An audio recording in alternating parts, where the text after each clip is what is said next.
aware, we are just about 9 days before the national elections. The elections is considered to be a very historic one. We change the direction of the country's policies and governance for the next 6 years or even more. So today we have a fireside chat on the 2022 presidential election campaign, issues, strategies, and scenarios. Just a little while, I've been looking at the election surveys, pointing out who are the leading candidates of the coming elections. And again, this shows us how important and how engaged our people are in these coming elections, which we expect a large voter turnout. Now, for today, we have a very distinguished speaker for this topic, and let me introduce him. Okay. Our speaker is Dr. Aris A. Arugay, who is a professor of political science at UP Diliman. He is currently a non-resident fellow at the Regional Strategic and Political Studies program of the Institute of Southeast Asian Studies, Ishak Institute in Singapore, and he's editor-in-chief of Asian Politics and Policy. His interest in research is on comparative democratization, civil-military relations, electoral politics, and foreign policy. And he was a visiting scholar at the Carter Center at the Universidad Mayor de San Simon in Bolivia, Chulalongkorn University in Thailand, the University of Sydney, the Jeju Peace Institute in Korea, the University of Michigan at Ann Arbor, and the National Institute of Defense Studies in Japan. He has been elected a member or fellow of professional associations or institutions such as the National Research Council of the Philippines, the Southeast Asia Research Group, Social Weather Stations, the Philippine Public Safety College, and the Philippine American Academy of Science and Engineering. He obtained his PhD in political science from Georgia State University in 2014 as a Fulbright Fellow. He obtained his MA and BA degrees in political science from the University of the Philippines in Diliman, and where he graduated cum laude. In 2019, his alma mater, the Georgia State University, awarded him the SET International Alumni Award for Exceptional Achievement. And in 2020, the NAST, National Academy of Science and Technology, awarded him as the Outstanding Young Scientist in Political Science for his contributions to research in political science, and in particular for the study of democratization processes, security sector reform, and strategic studies in the Philippines and Asia. Now, our reactor for today is Dr. Jean Encinas Franco of the Political Science Department at UP Diliman. She is an associate professor. So without further ado, I give the floor now to Dr. Arugay, and welcome again to this 39th edition of our Fireside Chats. And so, Professor Arugay, the floor is now yours. Magandang umaga po sa ating lahat. Marami pong salamat, Professor Vallejo, for the kind introduction. I also want to thank the PAASE board for this kind invitation. I also am grateful to my dean, Dr. Bernadette Abrera, for inviting me to speak in a PAASE Fireside Chat. Professor Vallejo is correct.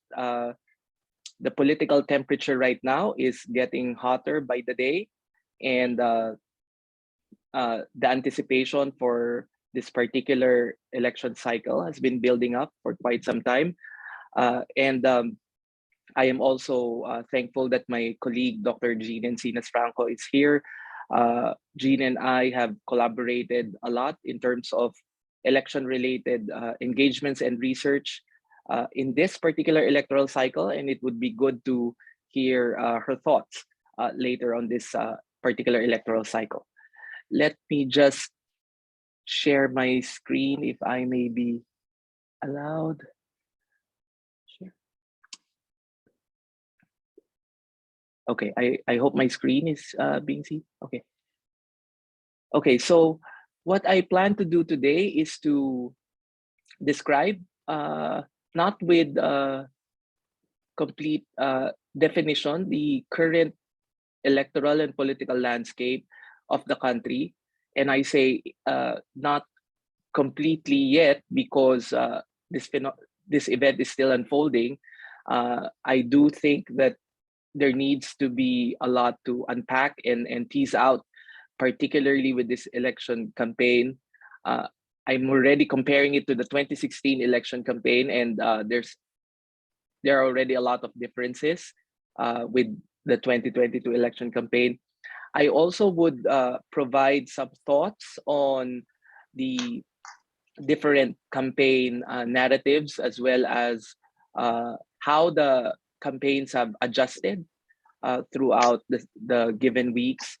I'll also share a survey that I had a hand in crafting and in analyzing.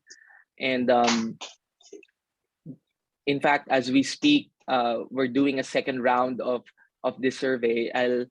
Uh, the survey complements rather than competes with pre-existing credible survey firms such as Pulse Asia.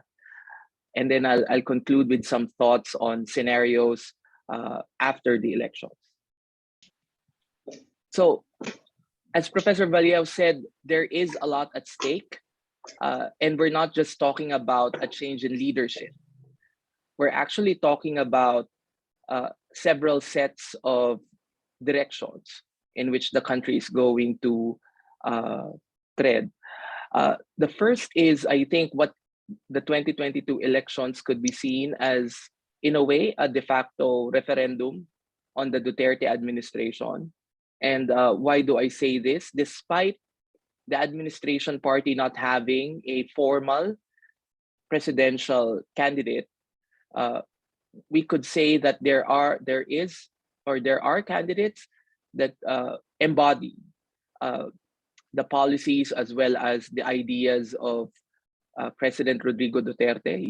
Some social scientists would call it Dutertismo. Some would say that this package of policies, as well as, I think, not just policies, but political style of governance, whether or not this will be continued or stopped, will depend on this election. The mere fact that Duterte's daughter is running not as president but as vice president tells us that there is a tandem, and there are candidates that even at the senatorial level that seek to continue the different policies of the Duterte administration.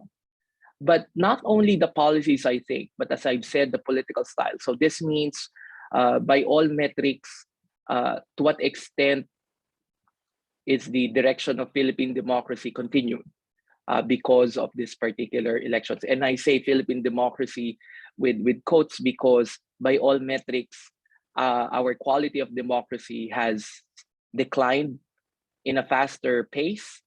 It used to be stagnated. If you are familiar with Freedom House rankings, the Philippines has been partly free because there are three categories: free, partly free, and unfree.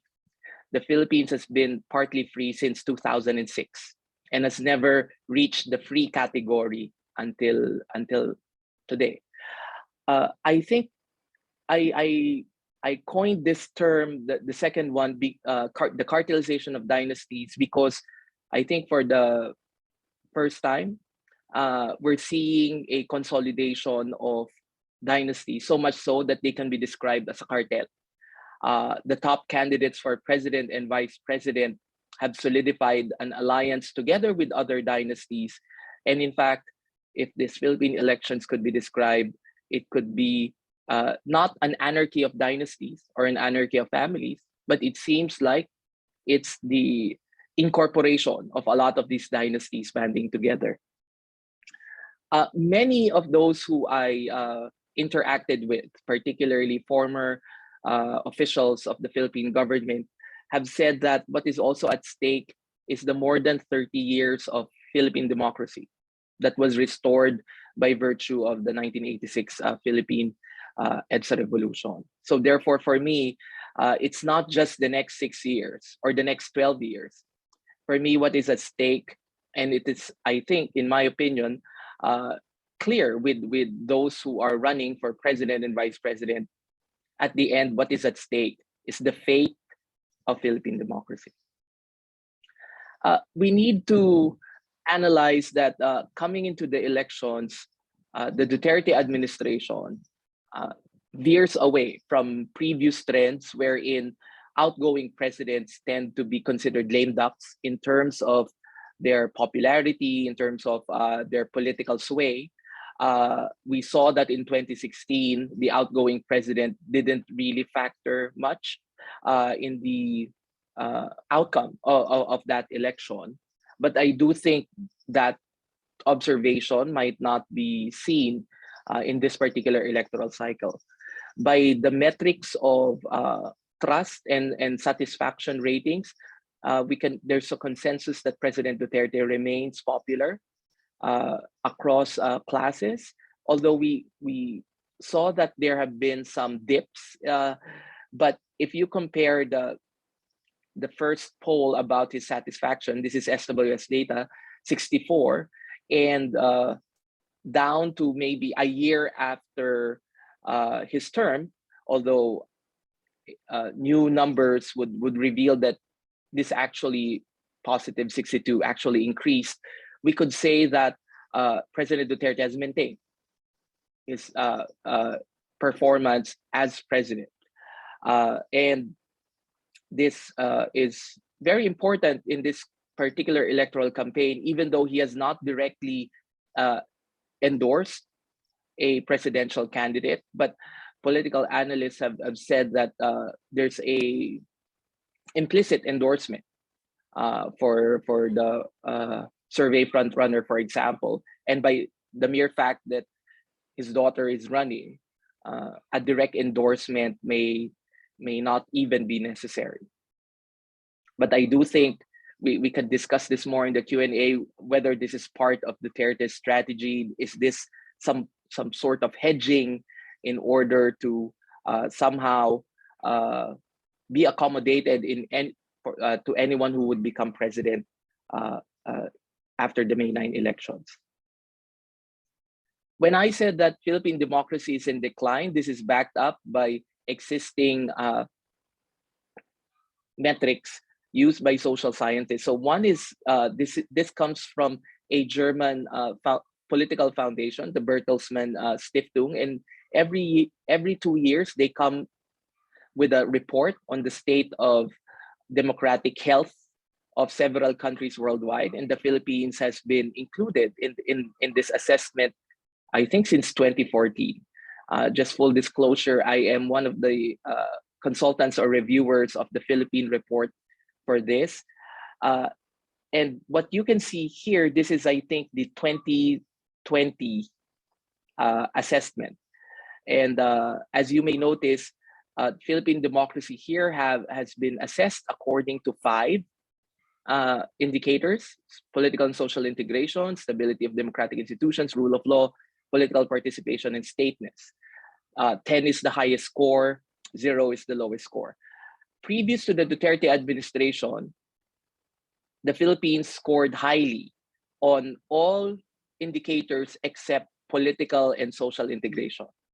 But if you can notice, there's been a gradual decline in some important indicators, such as the stability of democratic institutions. So I think that this is the lowest that we've ever been, 4.5 out of 10. Rule of law, which is kind of contradictory given the Duterte administration's promise of security and order. And I think political participation dipped a little bit.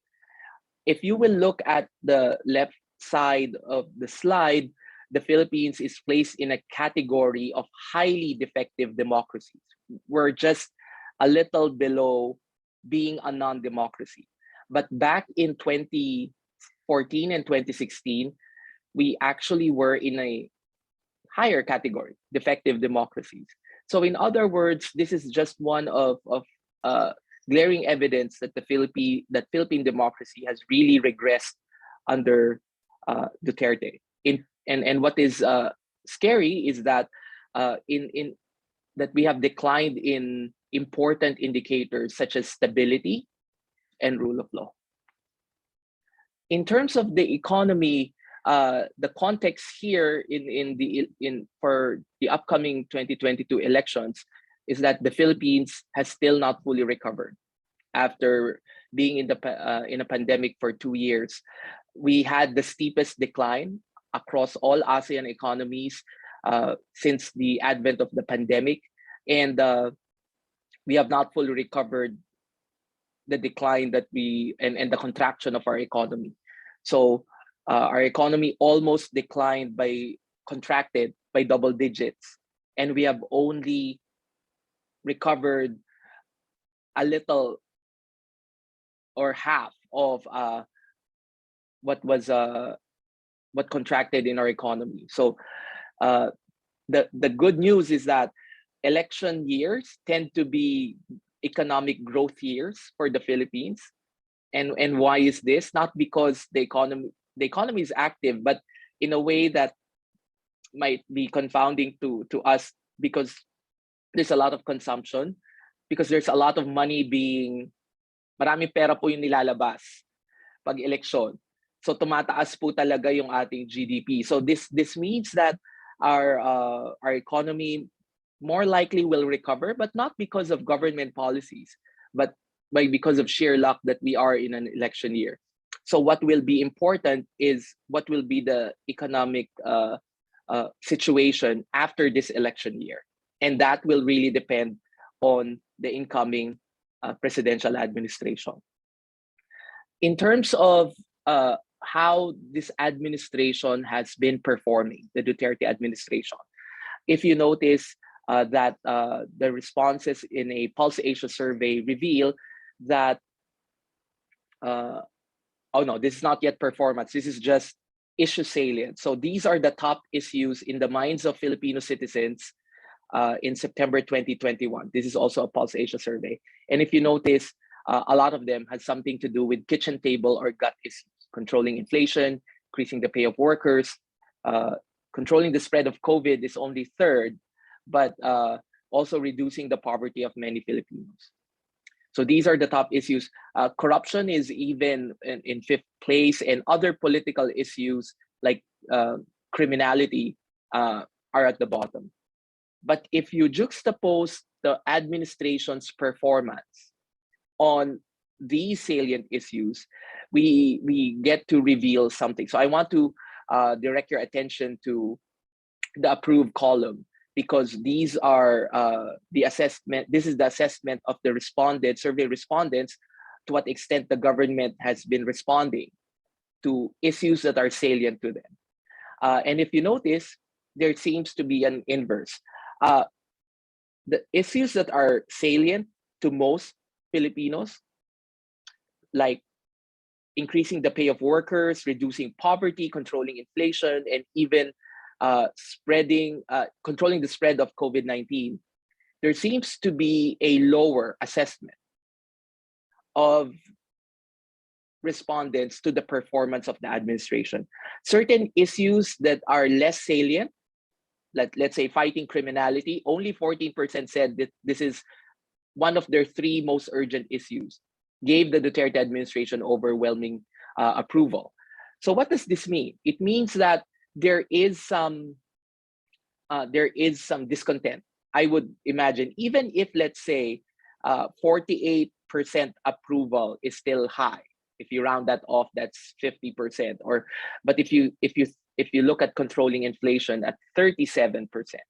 So this gap between the importance of the issue to Filipinos and how the Duterte administration have been performing, I think this is pretty much defined by the performance of the administration when the pandemic hit the country, tells us that this discontent could be translated to voting behavior. Meaning, if we believe that Filipinos, and there's evidence for it, tend to do what we call economic voting, that they vote depending on the economic conditions of the country. Then we can say that there's a lot of Filipinos who are dissatisfied with the current status quo and would rather choose a new government that will address a lot of these kitchen table issues. But of course, this is this empirical observation and this empirical analysis is consistent with the literature in political science. But as we all know, Filipino voting behavior is not simply about issue salience. It's not simply about, oh, the economy is bad, so I'm gonna exact accountability to the government. There's a lot of other factors that need to be considered. This is something that I always put as a disclaimer on any public opinion poll that has been conducted under the Duterte administration. And this slide simply reveals that there is a fear factor. I don't remember if there wasn't, since public opinion polling in the Philippines began after martial law, whether the fear factor has always has been present in other administrations, right? So what am I saying?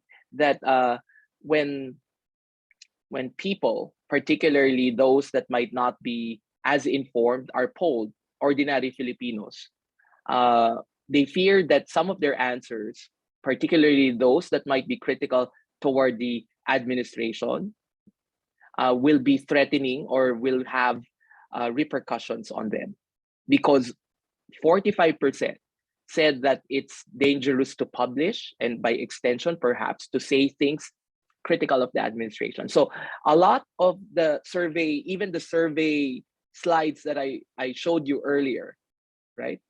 The satisfaction of the performance of Duterte, the satisfaction of the performance of the administration, we have to take into account that there is a fear factor amongst Filipinos in our society in truly revealing their preferences and their positions on certain issues that has something to do with the administration. I'm displaying the recent Pulse Asia survey, and for me, and I think Dr. Franco will agree to this, it is such a tragedy. I think the tragedy of this election campaign is this particular electoral cycle is that the survey figures, the survey data that we are getting are few and far between. In 2016, we were getting weekly public opinion polling, electoral surveys, and multiple sources by mid-March, or even by the beginning of March, if I'm not mistaken. But look at this. We are looking at a survey that was conducted more than a month ago, and we still consider this to be the most recent survey, right? I was hoping that a new Pulse Asia survey will be released yesterday or the day before, but we will have to wait. I think it might be released early next week.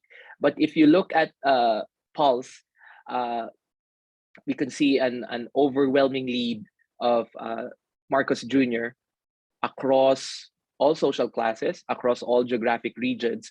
But this survey also showed the momentum on the side of Leni Robredo, because she's the only candidate that was able to get almost a double-digit jump from the February survey to the March survey. Some observations on the importance of this disaggregated numbers. In previous elections, particularly post-Marcos elections, the most, except for 2016, the road to presidential victory lies in what has been called, I think it was Dr. Julay Tihanki, who I first heard it from him, is what they call the Lingayen-Lucena corridor. So the Lingayen-Lucena corridor are the provinces of Pangasinan until Quezon. So this corridor delivers the presidency in all elections post-EDSA except for 2016. So this area is vote rich. It comprises mostly, it combines a lot of ethnic groups ranging from Ilocanos to Kapampangans to Tagalogs. So what this means is that a lot of the previous presidential winners relied on this vote-rich area. Duterte defied the mold because he did not actually win. It was actually Grace Poe who got most of the votes in the Lingayen-Lucena corridor. But I think for this particular electoral cycle, there is an emphasis on this. You can notice it because if you can observe all the major campaign rallies and the visitations of the top two candidates are now fixated in this area from the central Luzon region, the southern Tagalog region as well. If you notice at the Robredo campaign, they've been in Quezon yesterday, Bulacan the day before, they're going to Laguna in Batangas. So this is part of the strategy to be able to capture this vote-rich region. In terms of social class, one revelation, and I think from now on, we will have to interpret Pulse Asia surveys in a new light, that all along, perhaps, although Ronnie Holmes might not admit it, all along, the survey has not been completely representative of Filipinos across social classes. The absence of the AB class and even C is underrepresented tells us that the surveys that we've been getting are not really representative of Philippine society. Now, you might say it's only 1%, so that's fine, right? But I do think this only means that certain other classes are overrepresented. And Pulse Asia did admit it, that this particular poll, for example, Class D and E are overrepresented, and therefore their preferences are overstated and exaggerated, and therefore this survey cannot be interpreted as the pulse of the entire nation. But to give you an idea, in previous elections, the class that decides, or at least that clinches, or at least is the most effective predictor of election outcomes is Class D. And every time a new survey of Pulse comes in, I always look at the national figure and the Class D figure, and they're always the same. So this means that the Class D mirrors the national preference, and we see this, for example, Class D is 56, the Philippines is 56. You compare with previous Pulse Asia surveys and you'll reveal the same results. Okay. So what's the landscape? We have we know this by now, 4 to 5 major presidential candidates. Dr. Jean Franco and I have already called it in the beginning of the campaign that this is going to be a two-cornered fight. It makes perfect sense. And this will be a rematch of the 2016 vice presidential contest between Marcos and Robredo. If we believe the Pulse Asia surveys, there's a possibility of a majoritarian president, meaning a president that might get 50% plus one of the electorate.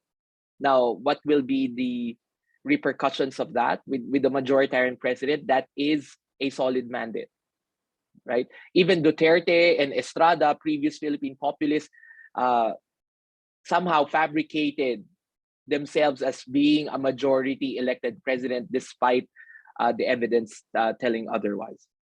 The vice presidential contest seemed to be less contentious, and finally, that the senatorial race is too crowded and too many contenders. But what is the prevailing trend, at least in the senatorial race, is that it's peopled with dynasties. So someone has, you can notice that there could be a father-daughter combo in the Senate, a mother-son, a brother-sister, and a stepbrother combo. So that's 8 senators. That's a third of the Senate. So that tells you of the prevalence of dynasties. And we must not discount the importance of the Senate as a veto player in Philippine elections. So it's also important that we also keep track of what is happening in the Senate. This is conventional wisdom in Philippine politics, that elections tend to be less about policy positions, but more on personality. It's more about who the candidate is and what, rather than the candidate's platform. But if there are salient issues in this that I hope and what seems to be observed is of course COVID-19 response, economic recovery, corruption. And I did not put it in bold font, but I was hoping that foreign policy would be a salient issue in this campaign, particularly the policy of our government with China and the Philippines, because the Duterte administration has completely turned our foreign policy on its head, and we need to recalibrate it to pre-Duterte foreign policy. The other phenomenon, and I think my colleagues in the Department of Political Science have documented this, is that you have an anarchy. There's a book by Alfred McCoy called Anarchy of Families, which is a classic in Philippine political science. But what we're seeing, I'm borrowing this from Dr. Cleo Kalimbahin from De La Salle, is an anarchy of parties. There is no major party that has fielded a presidential candidate. They're either newly formed parties or moribund parties that have been revived, like the undead. So, but we're also seeing I think the exploitation of the candidate substitution tactic. This, I think, is a disservice not only to the electoral system, but to the electorate itself. And what we see are a lot of intra-party divisions, further pointing out that our party system is such in a bad state. I think it has never been this bad, wherein parties are just scaffolding for politicians and their personalities. These are some observations about how the campaign has been conducted so far. The political machine is still critical, and in political science, in Philippine political science, the political machine is the one that delivers you electoral victory, and it's composed not only of just very generic campaigning methods, but also the other tools in the kit of any politician, particularly politicians that engage in traditional politics. So the role of money, the role of local networks, local politicians, so the endorsements. I don't know if I'll get into trouble here, but the fact that fraud and manipulation has always been part of the political machine. Violence, electoral violence is also, and this is why COMELEC gets to have control over the security sector during the days between the actual elections. And so in fact, those four form part of what we call the 3Gs, guns, goons, and gold. This is, we teach this in basic Philippine politics in the university. But what is added is, so for the millennial and the Gen Z, I always say it's from 3G to 4G. The fourth G is, I called it Gonzaga or Tony Gonzaga to represent disinformation and fake news. So what it means is that disinformation, the use of trolls, the use of bots are added to this political machine. So I'll share, if I have a few more minutes, a survey conducted by independent academics. A lot of them belong to the University of the Philippines. These academics commissioned a survey to mobilize a survey firm from March 22nd to April 1st. So this is a week after the Pulse Asia survey that I've showed you earlier. So we do not claim to have a truly representative sample. Our sample is a bit different. For Pulse claims that their sample is truly representative in terms of geographic reach. But for this survey, we went to the top 10 vote-rich regions according to 2019 COMELEC data. 2,505 participants were interviewed face-to-face, and our margin of error is plus minus 3%. Just like PAASE, our sample is heavily skewed toward Class D and E, although there are respondents belonging to Class C. So just like PAASE, we also were not able to get Class A and B. So our survey reveals that a week after PAASE, that because in the Pulse Asia survey, Marcos was 56, Robredo was 24. But in our survey from March 22nd to April 1st, Marcos is at 52%, while Robredo is at 30%. Right?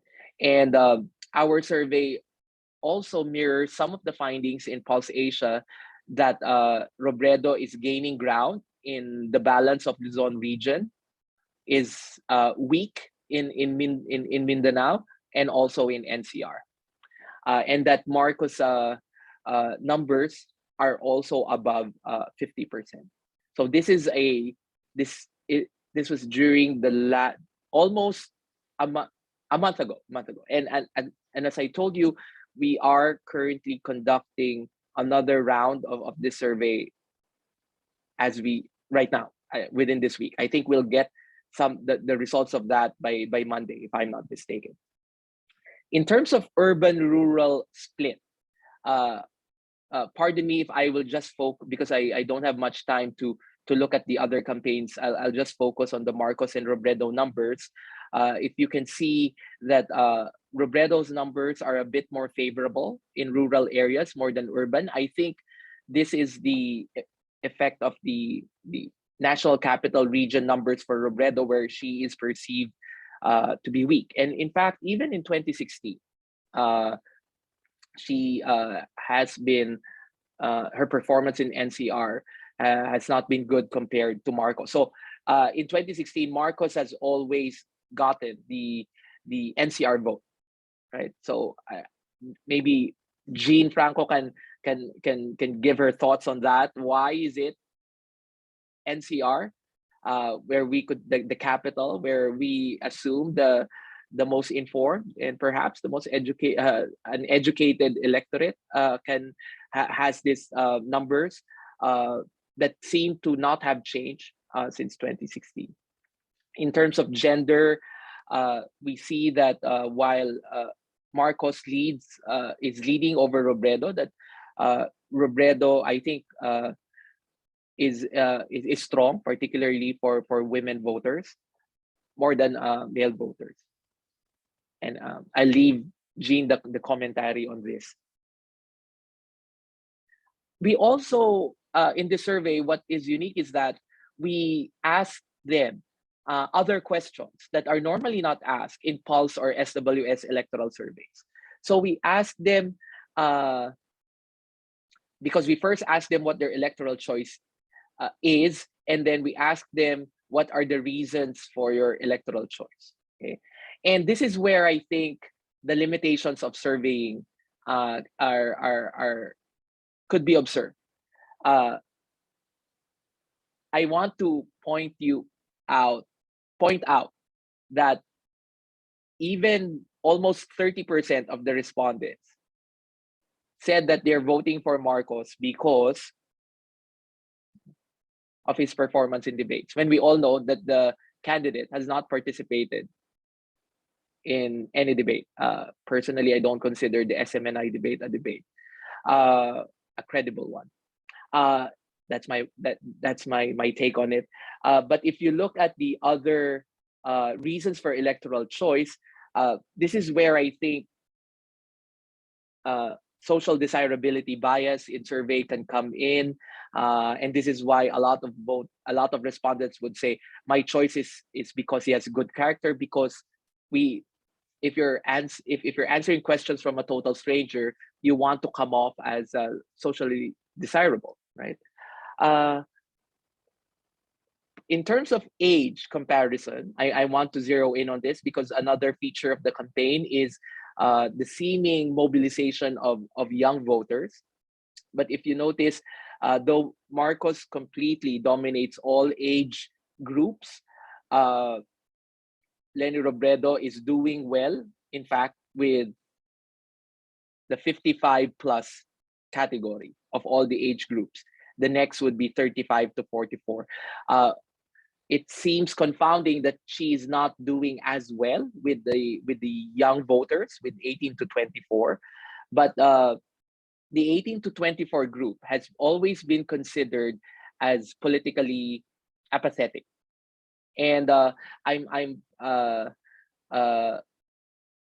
this survey slide, I borrowed it from the UP Population Institute.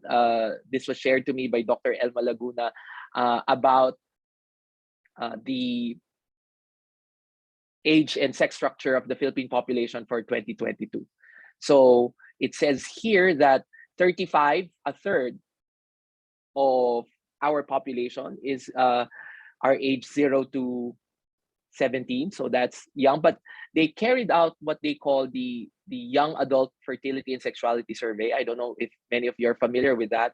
And for the first time, through my nudge, they fielded certain political questions. And one question is whether they have registered to vote. And an overwhelming 98% of those who are of voting age said that they have registered. 74 said that they have not yet registered but intend to register because the fieldwork dates were a bit early. And overall, the finding of the YAP survey is that 94% of the youth aged 18 to 24 intends to vote. I want to also emphasize that this is a social media election, and that social media use in the Philippines will have figured much in this electoral cycle, not only as sources of information, but also as the site for fake news and disinformation. Okay, I'll because I do want to give more time for the reaction of Dr. Jean Franco. I just want to note that that there are certain unique things that we have seen in this campaign cycle. The complementarity of online and offline modalities of campaigning, the highly polarized, toxic, and contentious electoral cycle that we have, and this polarization have ramifications beyond this election. And I separated it because I think this deserves scrutiny by political scientists, this phenomenon of a national level organic voluntary house-to-house campaigning that we have never seen before at this scale. Campaign strategist Alan Herman described Marcos's campaign as a glimmer campaign, meaning he gives the electorate things that they want to hear, but without necessary substance. So as you notice, jobs, prices, cheap rice, infrastructure, peace and order, who wouldn't want that, right? But the details remain lacking. On the other hand, the Robredo has embarked on what they call, what the campaign called a people's campaign. And you can observe this in terms of the rallies, in terms of their lack of political elite endorsement, but is complemented by the endorsement of sectoral organizations. Okay, I think I repeat. So this is my last slide. What are some of the election scenarios? A COVID-19 surge will definitely affect voting turnout. So hopefully the surge won't happen before election time and won't happen even after elections. That's the hope. There are also conspiracy theories, and I think I can discuss this more in the Q&A if people are interested. But these remain conspiracy theories about the decision on Marcos's disqualification cases will happen after the elections, even after he has been, if he wins the elections, for example, what will happen to if he gets an unfavorable decision in terms of his disqualification cases. I know for a fact that the Catholic Church and other churches have mobilized in this coming election. And as I've said, I've flagged the post-election polarization that might happen regardless of who wins, and that what we see is a mobilized public that we have not seen since I think 2000, 2001. And I end with this figure on your left that is a drawing of the allegory of the ship of fools in Plato's Republic, Book 6, wherein the people in the ship are arguing on who should lead the ship or who should pilot and who should navigate the ship, even if there is amongst them a trained ship captain, a navigator, and one that knows the weather and the movements of the winds. And yet they argue amongst themselves on who should lead the ship to their destination. So Plato's Republic, despite being written 2,500 years ago, remains of utmost salience in political decisions made by politicians and citizens up to this day. So with that, magandang umaga po at maraming salamat po sa pakikinig.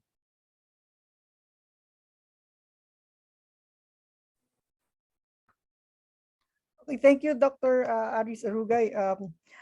Now, we're going to give the floor to Dr. Franco for her reaction to the talk of Dr. Arugay. So, Dr. Franco, the floor is yours.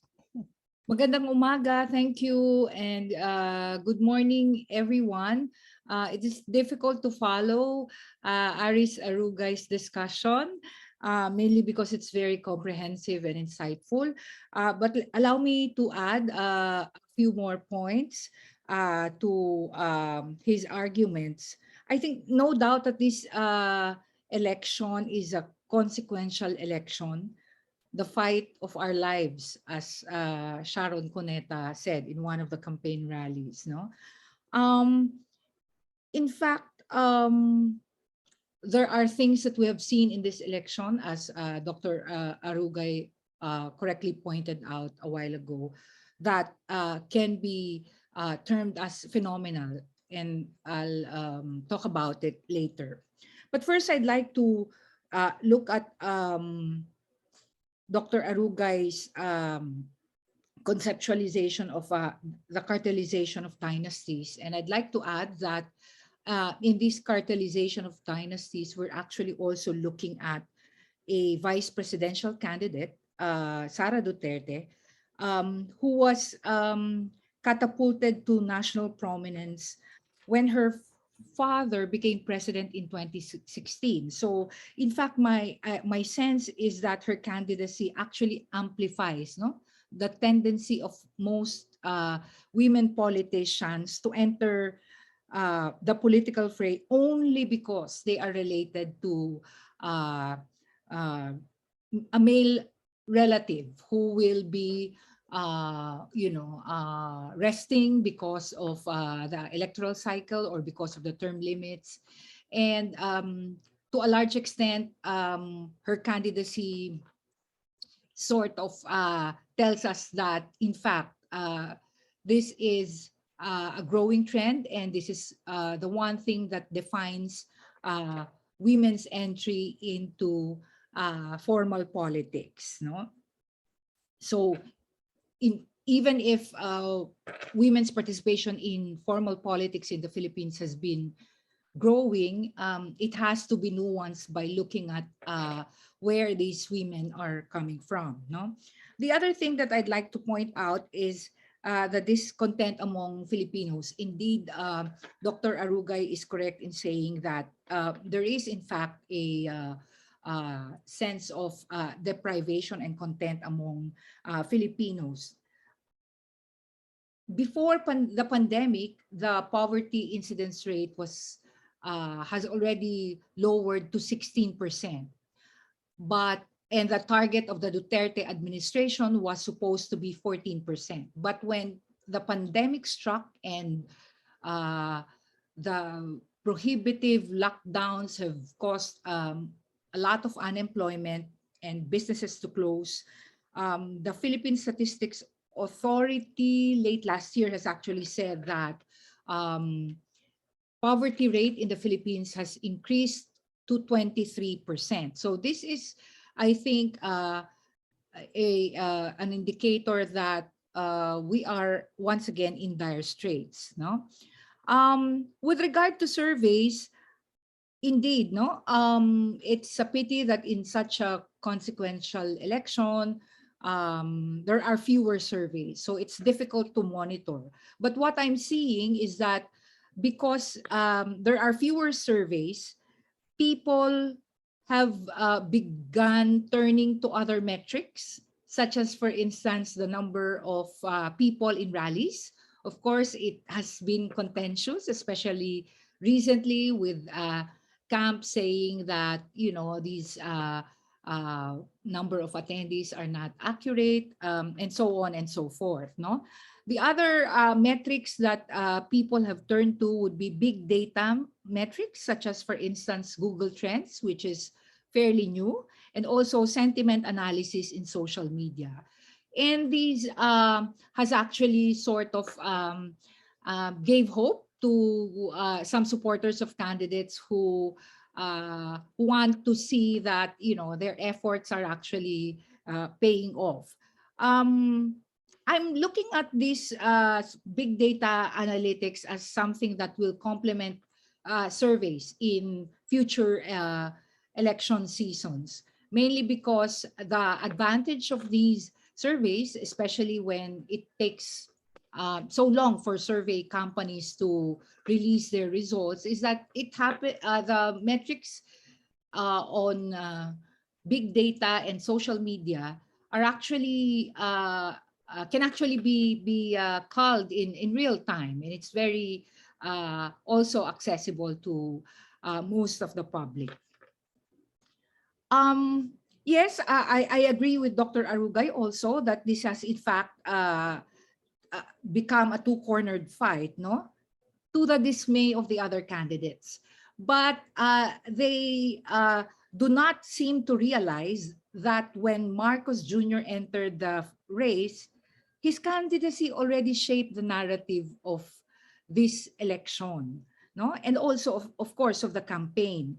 In fact, the narrative is that it is either you are with Marcos Jr. or you are against him, and only I think Lenny Robredo can represent that, no, as someone who has been consistent as an opposition figure from day one, and as someone who also what you call this, battled it out with Marcos Jr. in the 2016 elections. No, the other thing that most analysts, aside from Dr. Arugay, has pointed out is that is massive disinformation, and some already call it propaganda. And reports have it. Even a study from our colleague in the College of Mass Communication indicate that the main beneficiary of disinformation is Marcos Jr., and its target is Lenny Robredo. The content, someone asked me, I mean, will it be simplistic to just say that Marcos is leading because of this information? It's also the content, no? The authoritarian nostalgia, no, as we call it in the literature, the authoritarian nostalgia content of this disinformation that I think resonates with gut issues or kitchen table issues that Dr. Arugay pointed out a while ago. That there is this supposed quote unquote glory days in which the price of rice is this, the what you call this, the dollar to peso exchange rate is like this, the so-called gold that the Marcos family will be providing needy Filipinos. So these are all the things that I think resonate with the DNE class, no, and that is why no wonder Marcos Jr. is leading, no. With regard to information, with regard to the National Capital Region, in which Lenny Robredo is really, what do you call this, finding it hard to sort of get a large number of supporters. I would think that, and even in the 2016 elections, I would actually think that this is the case because uh, in 2016, Lenny Robredo was virtually unknown in the country. No, she was a political widow who was elected in 2013 as a representative uh, in Bicol, and a member of the House of Representatives in Bicol. And unlike Sara Duterte, whose father is the president, you know, um, her husband, before Jesse Robredo's death, was an interior and local government minister or secretary, and that did not give him much prominence as opposed to, in contrast with Duterte right now. So um, you can imagine that, she really did not have much support in 2016 in the NCR, mainly, as I said, because she was virtually unknown. Currently, however, she is still finding it hard, no, to battle it out with Marcos in the National Capital Region, because I sense that the National Capital Region is also, while it has most access to information compared to the rest of the country, it is also more prone, of course, to disinformation. So it is a double-edged sword. No, so that is the case with the National Capital Region, and how the Lenny and BBM campaigns are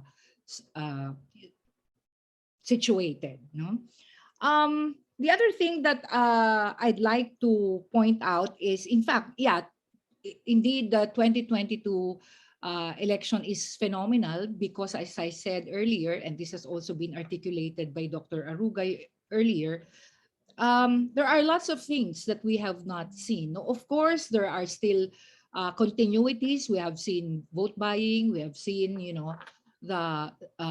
the weakness of political parties and how it has shaped the substitution chaos in during the filing of candidacies. Um, but voluntarism, house-to-house campaigns, the massive rallies, they have been phenomenal. And, everyone will agree with us when we say that this is something that we have not seen. Yes, in the past, there were house-to-house campaigns, but it is usually done at the local level by local politicians. And it's not something uh, that would actually entail talking to certain candidate to potential voters, and convincing them to vote for for a certain candidate. So it's different qualitatively, no.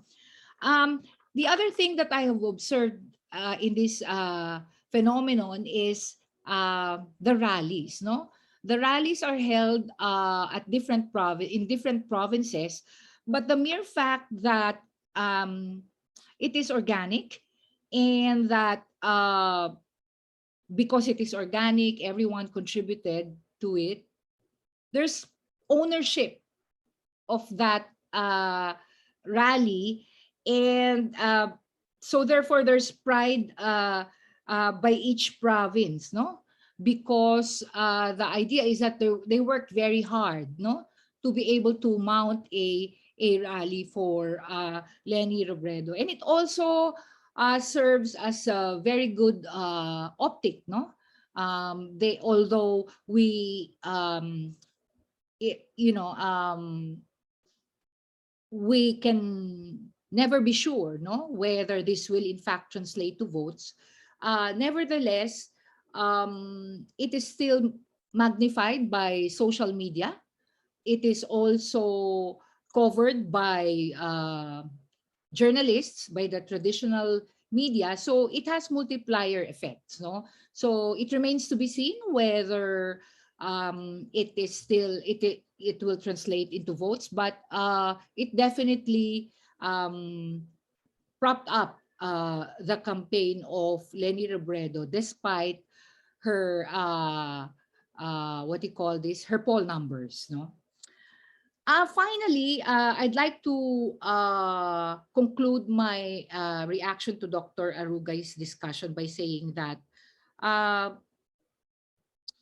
no matter the results of this election, I see hope, no? Mainly because I think this election has emphasized the fact that Filipinos are willing to pay with their time, effort, resources, and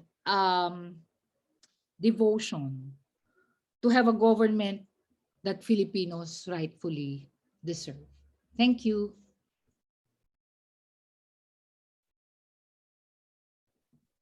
Okay, thank you, Dr. Franco, for the very lengthy reaction in which we get new insights and points to the talk of Dr. Arugay. Now we come to the very exciting part, which is the question and answer.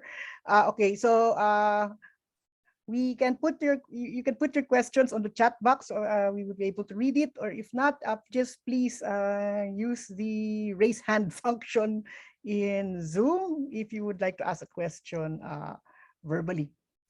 Okay, now, oh, there's one question now. Okay, and let me read the question from Dr. CP David. Okay, the question is, with Leni having zero corruption reports, and we can't say the same with BBM, has the electorate already accepted that the government is corrupt, whoever is in power, and that being clean, in quotation marks, is no longer an important characteristic of a leader? Okay, so Dr. Arugay. I think Jean can help me answer this Jean. question. But what I can say and what I have observed is that Jean and I have also shadowed some of the rallies and even some of the house-to-house campaign, full disclosure, because we want to really observe this phenomenal development in the campaign. And we get this was our chance to talk to a lot of the Filipino voters. And what we observed is that this level of cynicism towards the Philippine political system has in fact remained unchanged. If you remember, this level of cynicism has fueled, I think, Duterte's victory in 2016, as he was seen as not part of the establishment, and therefore his slogan of change is coming became very seemed to be resonant, and that gave him the victory in 2016. But what we saw that despite the election of President Duterte, this level of cynicism has not changed. That whoever is elected will not be able to totally overhaul a system where corruption has become systemic, that has metastasized in the Philippine body politic. But what I also would like to think is that every Filipino voter, whether rational or not so rational, engages in a negotiating process, right? So there are certain qualities that may seem to be emphasized more than others, but I do agree that having no taint of corruption is one of the major considerations. But I also would like to flag the disinformation campaign that has been quite rampant since 2016. And this disinformation campaign against, for example, against Vice President Robredo, part of that is to attach her to anything that is related to the post-EDSA political order. That she is yellow and and therefore she will just do the bidding of the other powerful dynasty, the Aquinos. And she might be clean, but the people around her are not. So there's no point in electing her. So I think that is that has been one of the outcomes of disinformation. So even if a lot of the voters objectively would look at Leni Robredo and say, "Oh, she's clean, she's honest," because of massive disinformation and there's no decoupling of her as well as with the Liberal Party, the Dilawans, as the DDS would call them. It's not that being clean is no longer the issue. It's that because there are false narratives that attach even clean politicians like Leni Robredo, to the decrepit political system that we have. Thank you. Okay. Well, let me see what are the other questions. Or there's another question. Okay. Any comment on the COMELEC's action or inaction on some issues in this particular election period? Thank you, Ma'am Lu, for the question. It is also quite unfortunate that because the constitutional framers of the 1987 Constitution designed institutions like the COMELEC in order to shield it from political influence. Being it a constitutional body, and this is why any constitution, particularly ours, that was crafted in haste, needs to be evaluated and needs to be subject to constitutional change, to revisions or to amendments, because it's a human document. And even the constitutional framers themselves are quite baffled that until now, the Constitution has remained untouched, because they themselves, when they were crafting it, saying that we speculated that after a decade or so, this constitution will be changed, because they admit to the limitations of even the 1987 constitution. But that's a totally different. What I want to say is that what has not been anticipated is that there should be a mixture of the commissioners being appointed to the commission, and this is why their terms don't overlap. This is why some of them have lengthy terms, some do not, because the objective here is to have a plural commission, not a commission wherein all are appointed by a single president who is also the incumbent. So I think the direct answer to this question is COMELEC's behavior mirrors their principal, no doubt, and will likely continue to mirror it. It's such, I have nothing against people from Davao, but a 7-member commission with 3 members coming from that province, isn't that over-representation? So what I'm saying is there is really power in presidential appointment. And this is one of the most crucial powers that the Filipino electorate gives to the president. And as we can notice, this has been misused and abused at commanding heights under the Duterte administration.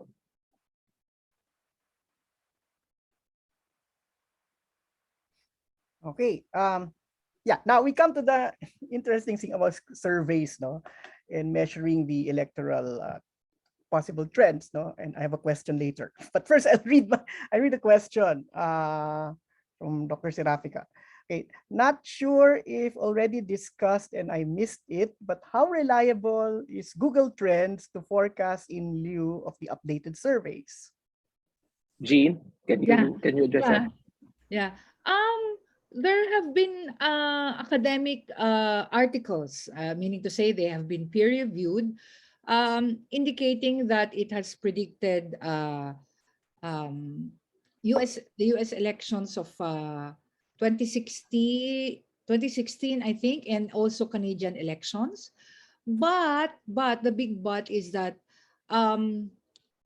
it has not been tested in the Philippines. And we're not so sure as to whether, well, of course, we are known to be a country with, as Dr. Arugay discussed earlier, we are known to be a country with lots of, I think we have 70 to 80% social media use. I'm not sure whether most people would Google anything, no? I'm sure there are lots of people who do that, but to what extent would this actually represent the entire country is a bit, problematic.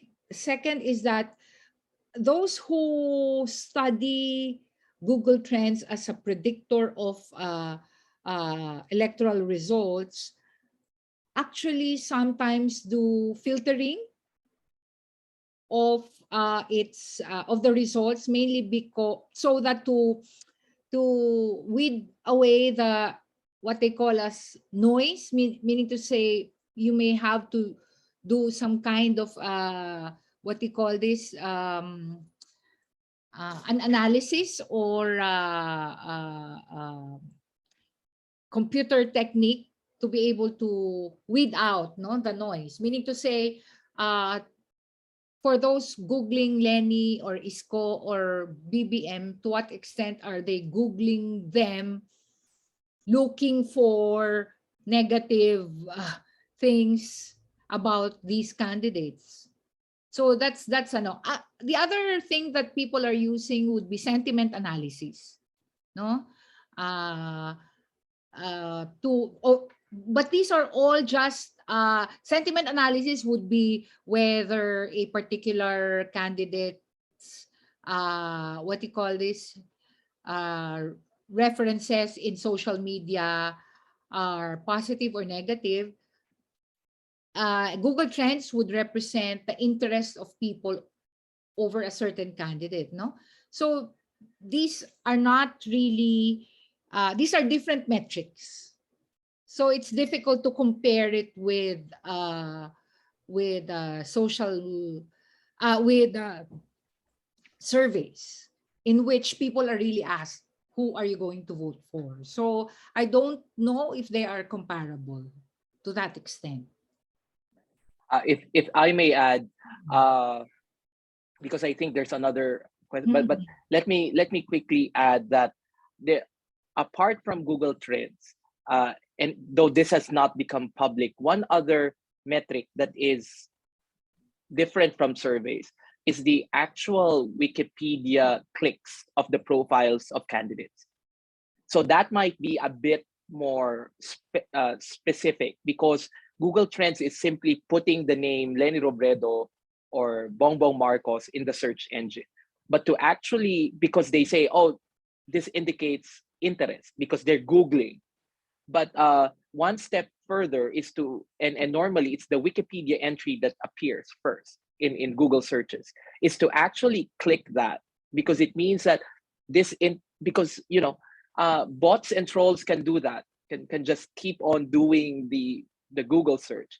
But also the Wikipedia clicks, and I was told this has not been made public before, but the actual Wikipedia clicks mirror Google Trends, and therefore that might be a bit more specified indicator of voting of voter interest, more than just Googling, because trolls of BBM, for example, can also put Lenny Robredo, but it's actually trying to find fake news about her, right? And going to use that and put that on social media. So the motivations of Google Trends might not be as clear, for example, as Wikipedia clicks.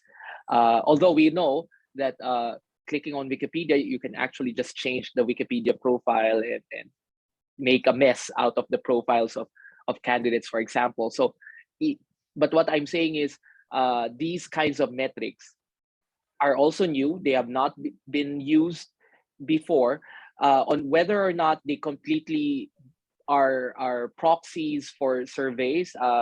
That remains that has not been a debate yet in the Philippines, lacking empirical studies. So we can just debate on this, but without actual empirical studies, I think, unlike in other countries wherein they've completely correlated Google Trends with actual electoral results, this is something that is uncharted terrain as far as the study of Philippine uh, political electoral behavior and electoral results are concerned. Thank you, Aris. Now, I have a short question. This actually was discussed in my classes in STS1. Okay, what about the 7-Eleven Cup survey? Based on the what the 7-Eleven Cup survey is, based on the sales of cups with the presidential candidates on them. Marcos Jr. is at 44% and Robredo is about at 24%, which is actually mirroring the scientific surveys. Is this really, is 7-Eleven, according to some of the people in the professional survey business I've spoken to, is surprisingly capturing, perhaps in some ways even much better, the electoral sentiment? But of course, that is a commercial gimmick. Okay, so may I ask Aris and Jean your thoughts about this? Well, of course, unscientific, no? The 7-Eleven survey I mean, done through, the number of people who buy these Slurpees ba? Is And coffee. unscientific, but it's only good. But it's only good in terms of optics, in terms of, providing a conversational piece among supporters. Yeah. For me, I think it benefits 7-Eleven. It's a Yeah, they marketing win. ploy. Yeah, it's a marketing ploy. And I myself bought all the cups because Okay. I put them, I take a picture of them and I actually put them in my slides when I didn't put them here, but I put them in my slides. I did that in 2016. I'm doing it right now. But I guess what we're seeing is a plurality of different sources of gauging electoral preferences or voting intentions. And before, it was simply the duopoly of Pulse and SWS. That era is long gone. We will expect more and more sources, whether or not they're scientific, systematic. Back then, we have some confidence with Pulse and SWS, even though I really pity Ronnie Holmes and the Pulse Asia team for the beating that they have been. It's a good thing that Ronnie Holmes is a good-natured person, and perhaps he would be perfect to also be a speaker for a fireside chat. But what I'm saying is this plurality of scientific, unscientific, rigorous, unrigorous, systematic, unsystematic will commingle and coexist in future elections. And this is why discernment is of utmost importance. And there will be a lot of noise in terms of, and I think this is why, unlike in modern democracies, electoral surveys will, in countries like in countries in Europe and the US, electoral surveys are actually already in line with media companies. The media companies have their own survey outfits. It's not totally independent, because what we have right now are actually surveys by firms, private firms, right? But I guess media companies may have to set themselves up. Universities, Dr. Franco and I have been lobbying implicitly for an political or an electoral survey capacity because the expertise is in the University of the Philippines, for example, or other universities, right? But this has not been recognized by the powers that be. Thank you. I think Dr. Serafika had his hand raised. Do you have a question to Dr. Serafika? Okay, I think he has already. Oh, so Dr. Giselle Concepcion, your hand is raised. Sorry, Ah, I just wait, wanted wait. to highlight, Okay. Mark, Thank you. Ben, Yeah. in terms of data, there was a quick comparison with the April 25 election in France regarding Google Trends. And I don't know if you've seen that data. So that's why I was asking the question, because you cited two data that are a little bit ancient, but clearly the recent one that showed Google Trends in the April 25 elections in France did correlate well in the result. So that's why I was asking the question. But you said you didn't mention the latest data. I don't know if you've seen it. So I just wanted to confirm that you did and still came up with the same conclusion that's still kind of iffy to use that as a indicator in lieu of surveys. I actually always look at Google Trends almost every day to soothe myself. I actually even tried, doing it for the 2016 elections, on the presidential race. So did the data fit?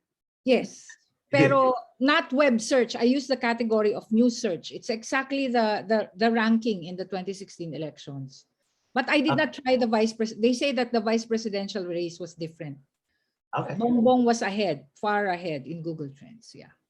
Yeah, because the discussion that I saw a month earlier on Google Trends, clearly that was the discussion of having preferences, not knowing if it's positive or negative. But some of the qualifiers that they're saying now is not just the name, but the interest of what's happening with the candidate. So like Lenny, I mean, where's she now? Where's she today? What are the results of the yesterday's rally in Quezon?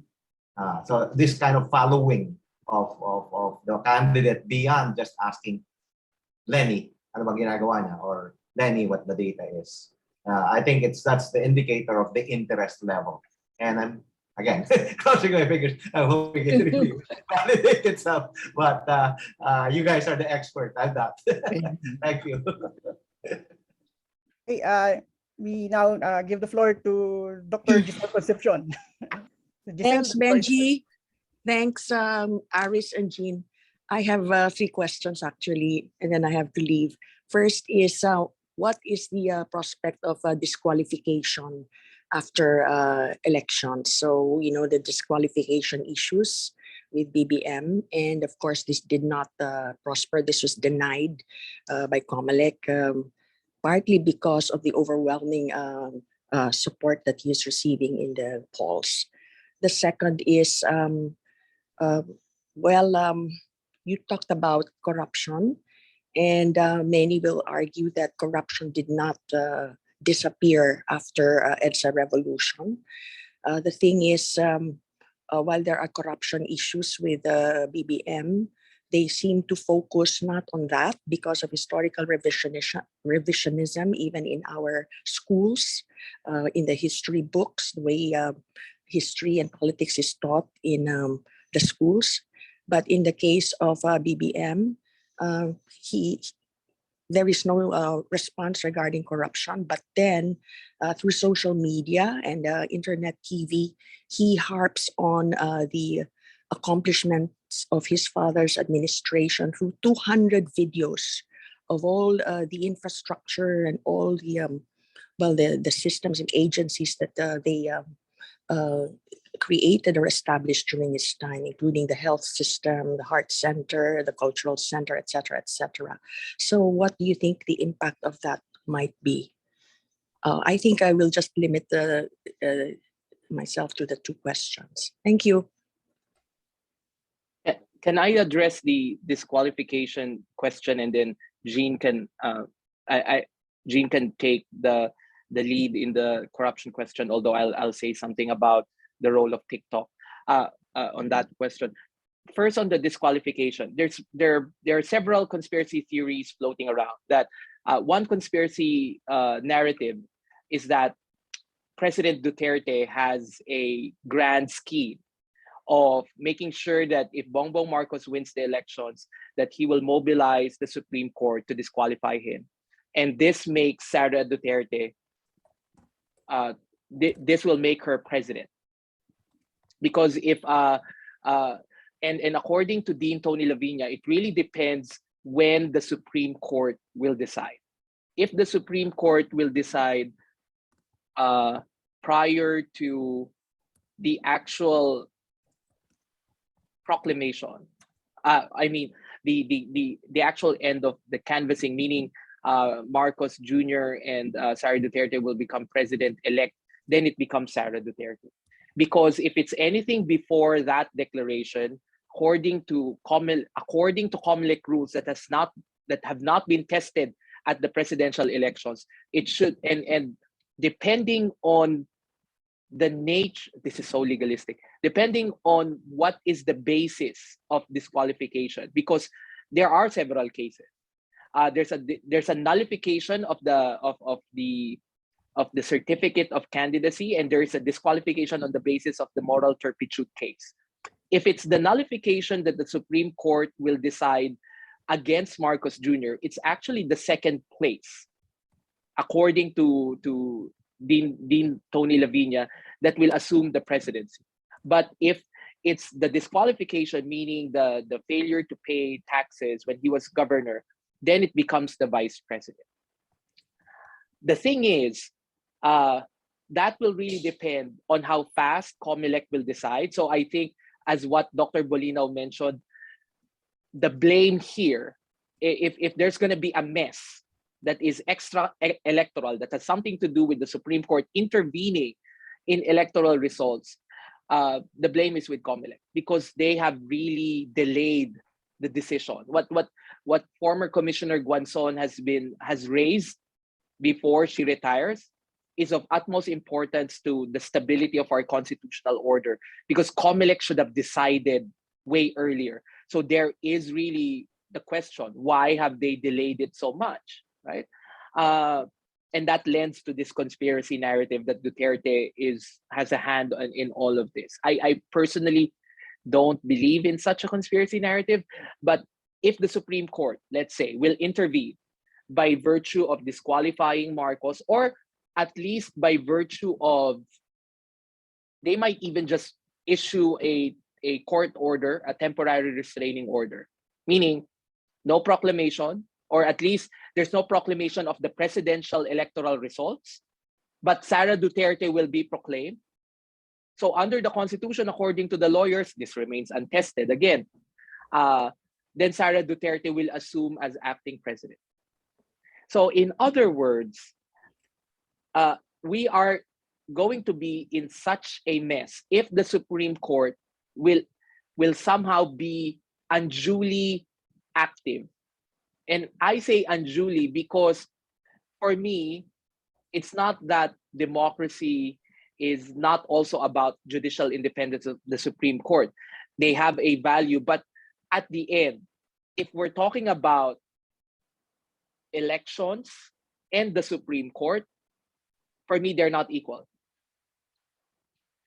For me, it is still electoral results that will trump the Supreme Court, because the Supreme Court is an unelected body.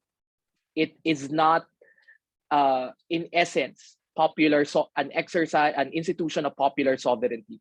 It's derived popular sovereignty because the president selects the Supreme Court, unlike voters casting votes in an election. Now, that might be unpopular, particularly those who think that Bongbong Marcos has this in the bag. That why am I siding with electoral results when the Supreme Court could prevent a Marcos Jr. presidency? But I'm looking at the larger picture here, which is the stability of Philippine democracy. I don't think we want that constitutional crisis.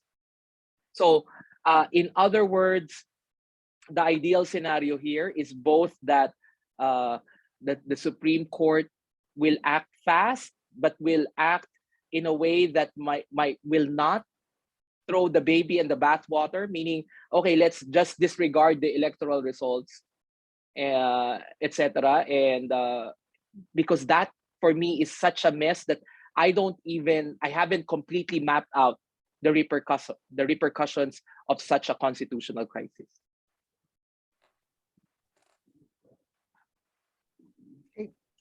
Jean, yun sa corruption issue? Yeah. With regard to the corruption issue, yes, a lot of people are actually bothered by the fact that why is it that Marcos Jr. is leading the polls when in fact tons of corruption issues have been hurled against him. There is a discourse going around indicating that, among Marcos supporters saying that, they have not been in jail. So these cases are actually not proven. And my guess is that Marcos Jr. and his family are benefiting from the lack of access and knowledge on the justice system by most Filipinos. So they don't know that Imelda Marcos is out on bail. They don't know that these people can actually pay the best lawyers that money can buy, so that they are out of jail. And no amount of Sandigan Bayan, what do you call this, proceedings, or no amount of facts can actually convince some Marcos Jr. supporters that he is in fact a convicted criminal, not only for corruption issues, but on tax evasion charges. So that's the one thing that I see, no? And also the discourse that says lahat naman silang magnanakaw. So bakit, I mean, hindi naman mababagong buhay ko kung boboto ako sa iba, no? So that's also one thing that I'm hearing, no? But of course we need focus group discussions maybe after the elections to be able to really put this or argue this in a scientific manner. The other thing that I'm looking at is, and the other thing that I'd like to respond to is on disinformation. Yes, there is no doubt that disinformation or propaganda, as I call it, has benefited Marcos Jr. And I'm looking at why this information has been prevalent among young people, which if we look at the surveys, are actually actually tell us that the young people are most young people are supporters of Marcos Jr. No? Contrary to what we see in Lenny rallies, where there are also lots of young people. My sense is that, yeah, we always point out to the educational system. But I go further by saying that we have actually de-emphasized the social sciences in higher education. And my sense is that if you are from low income group, most young people from low income groups would tend to be in courses that would provide them with a sure job. They want to go to college because that's a cultural predisposition, and there's now free college education, but they tend to be in computer science or any job or in nursing. And the more that the social sciences are de-emphasized, no? Maybe 120 students in one class, so the pedagogy, the content, the substance is really problematic. So that's my own explanation as to why these young people are turning towards Marcos Jr. Dr. Ben, very quickly, this information in this electoral cycle has migrated, I think, from Facebook and Twitter to TikTok. An Inquirer study has found out that TikTok is the arena where disinformation has become rampant. So just like what I've said previously, in terms of disinformation, it seems like we're always fighting the last war, meaning we try and go to Facebook and force the social media companies to regulate and make sure that disinformation does not happen, not knowing that disinformation has already migrated to other tech platforms. So what am I saying? That in combating fake news and disinformation, one needs to be anticipatory and proactive rather than reactive, because in TikTok, the regulation is totally absent. And so we might still be our generation. I doubt whether any one of us have TikTok accounts, but we might still be so obsessed with disinformation on Facebook when the battle has already transferred to TikTok and perhaps to other newer and newer platforms.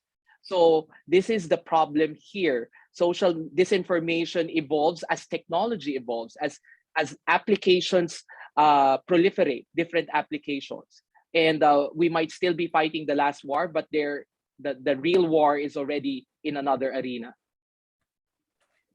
Hey, I know this discussion is really so so important. Unfortunately, we are running out of time for this session. So I'd like to. There's a few questions more. Okay, about Google Trends. I think our reactor and our speaker has already answered some of the questions about how prudent Google Trends are with the more or less statistical surveys by our survey firms. Now, I'd like to read to the last two questions on the chat box. Okay, the first one is on Isko Moreno's candidacy. Okay, how would Isko Moreno's recent call for Lenny to withdraw factor in terms of the possible change in the electorate's preference for the presidential vote? Okay, would it hurt his campaign or give favor to Marcos Jr. or Ms. Robredo? Okay, that's the first question. Okay, any thoughts? I've already had a rant on media about this, so I'll give the floor to Jean. Okay. Jean, can you just? I think that press con already tells us that they've given up on their campaigns. Okay. You know what I mean? That was so wrong on many levels, and I think it will go down in history as one of the worst press conference ever in our electoral history. Yeah, well, we don't know. We will look at the next survey, which already considers the time frame in which that press conference was the time frame in which that press conference happened. So we need to look at the next survey to be able to gauge whether it has in fact affected the Isko campaign. But my guess is that it has affected the Isko campaign, mainly because he came out as too arrogant in that campaign. The optics is really bad. Of the optics of three men trying to, ask a woman to withdraw, and the illogical way it has been framed that they want the number two to withdraw when all of them, of course, want to win. So it's crazy. It's weird, bizarre, if I may say. Thank you. Okay, thank you. Just Now, to, yeah. yeah. Okay. Sorry, just to quickly add, Oh. the press con reveals that they're not, the candidates who were there were not in it to win it. They're in it to spoil the candidacy and the presidential bid of the Robredo campaign. Okay, now for the last question for this REC session, I think this is right up our alley as science workers. Okay, whatever the outcome of the election, could you expound on the worst scenario that could happen our way? And what is our way forward to manage such risks, especially in the science, technology, and innovation sector? Right. So we're electing a president. The president will be will lead the country, but will also be the chief policy officer, regardless of the policy.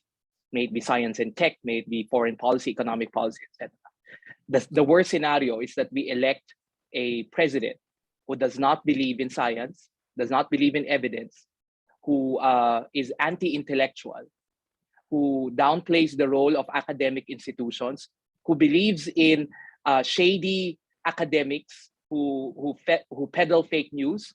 That is the worst case scenario. Because if the president has that mind frame, then who do you think he will appoint in crucial sectors of science and technology?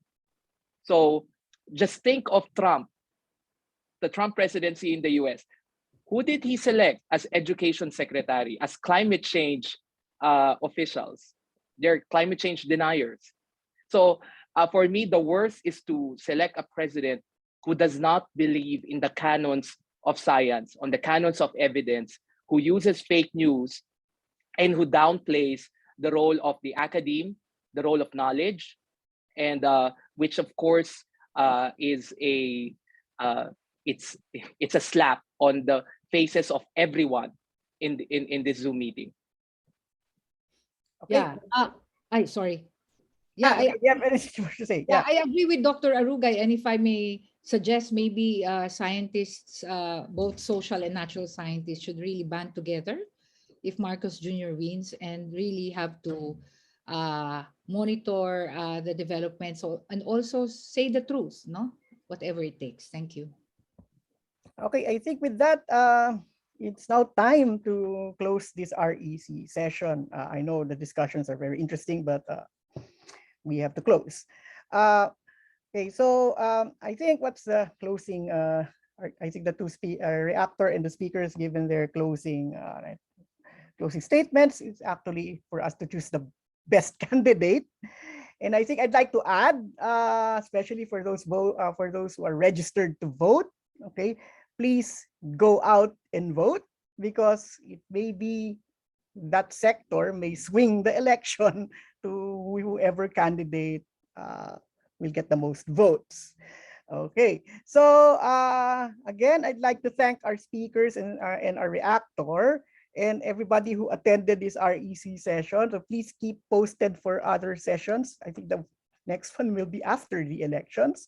By then we would know who has won, and maybe that should be another insight on, maybe it's sort of post-mortem. Why did this person win and why did this candidate lose? And okay, so with that, I'd like to wish you a pleasant day ahead. And for those who are in the other hemisphere, a good evening. Thank you. Thank you. Thank you. Thank you, everyone. Thank you. Thank you. Thank you. Magandang umaga po. Thank you, Ben. Thank you. All right. Thank you. Bye, everyone.